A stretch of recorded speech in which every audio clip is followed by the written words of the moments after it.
ஆஹா, இந்த சொன்னா தூங்க கூடாதுன்னு ஊருக்குள்ள எவனோ செய்வன வச்சுட்டான். எடுக்கிறேன், செய்வனைய எடுக்கிறேன்.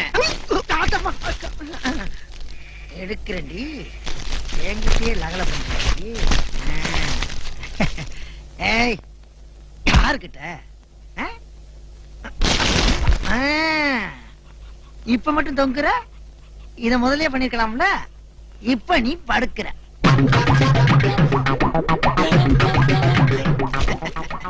நாங்கெல்லாம் ஊருக்குள்ள பல பேருக்கு யோசனை சொல்றீங்க. எங்க கிட்டே வா, அங்கதான் பாப்போம்.